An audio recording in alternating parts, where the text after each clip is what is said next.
We filmed this in Morocco, and we decided to interlace the scripture with the history of the times and how very dangerous it was to be an apostle. This is one of the most brutal times in history, and it's a decade that completely changed the world. AD is probably 50% scriptural Acts of the Apostles and about 50% historical drama. The easiest part is the scripture part, because it is what it is and you don't change it.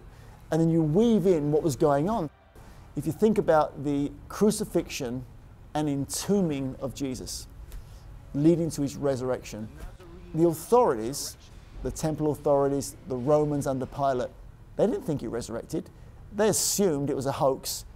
The tomb is now open and the Nazarene is gone. What do you mean, gone? It's amazing political weaving between the temple authorities and the Romans, and it carries on for the whole season. Will they kill you? This really is a political thriller told through the book of Acts of the Apostles. The authorities murdered him.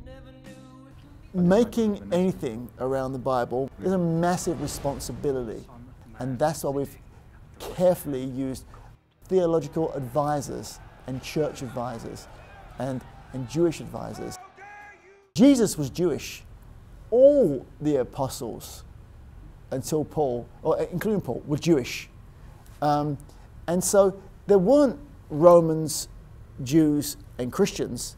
They were just Romans and Jews, and of course then Samaritans and other ethnicities. At the time that Jesus was born and the Romans were in control of the region, the Romans had built 2,500 miles of roads and 25 major ports. It's those very Roman roads and ports that were used by the apostles to spread Jesus' word. It's like the Roman infrastructure backfired upon them. It's amazing that the Romans weren't able just to kill the 12 apostles and stop Jesus' message, and instead those 12 guys took down Rome.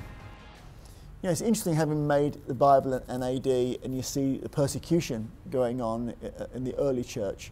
It's amazing in 2014 and 15 now, the persecution of Christians in Iraq and Syria.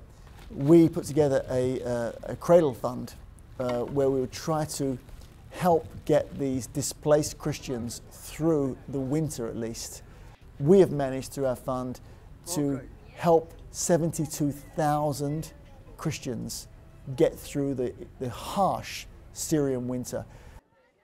Imagine surviving the persecution and the threat of death only to freeze to death.